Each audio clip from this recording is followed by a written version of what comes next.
a little over 6 years ago, we began a path towards a situation I never believed possible, a true threat to our democracy.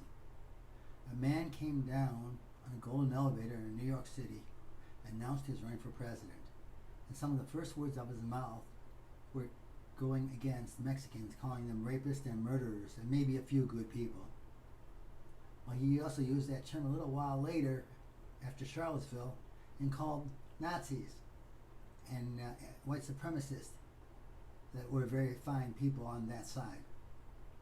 We know that's not true.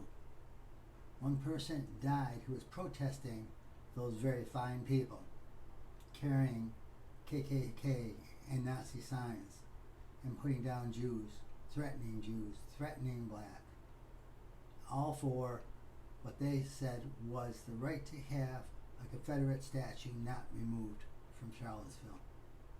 And yet, it is being removed from where it was. And that continued. And the sad thing is, even though this man, if you want to call him that, is now out of office, it has not changed the climate of our country. The climate of our country. We are divided with 1/3 of our nation not accepting Joseph Biden as the legitimate president of the United States, which he is, to saying all these things, these irregularities in the elections, when even his own Attorney General, Bill Barr, said there was not anywhere near enough fraud, if any, to change the outcome. And in fact, for the most part, any fraud was committed by Republicans trying to vote with somebody else's vote. One guy tried to vote with it using his mother's voting. He was caught, thankfully, and got charged for fraud. But it scares me. It's a story. It really scares me that democracy can be that fragile that even the idea of a vaccine divides people to a huge amount. People like Tucker Carlson, Laura Ingraham, and so many others on the right-wing media are just going against it because Joe Biden is president and wants to get people alive, keep people alive. Get the vaccine. That's all they're asking for. When we had the polio issue, I was vaccinated. They actually vaccinated us in school. I can't see a problem mandating it. And yet people say, oh, well, it's not right to force us to do things we don't want to do. Well, there's a lot of things. People didn't want to wear seatbelts. Most states, a lot of motorcycle riders don't want to wear helmets.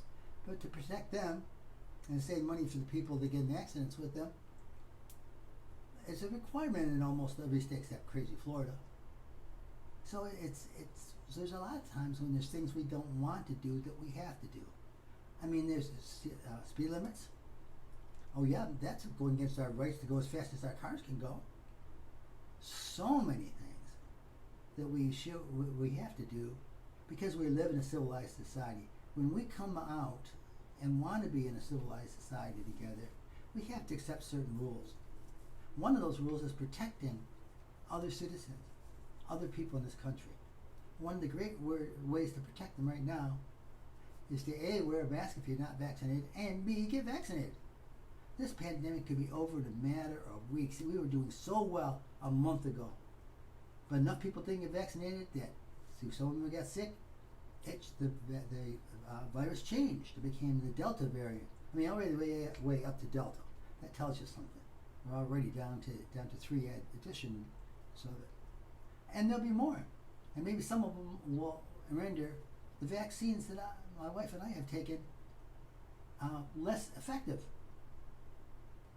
I'd be very upset if I die, or she dies, or our grandchildren die because of the stubbornness of the assholes who refuse to get the vaccine, who refuse to take what's important to our nation to save people's lives, to save the hospitalizations, to save the economy, because they don't agree with the politics of it.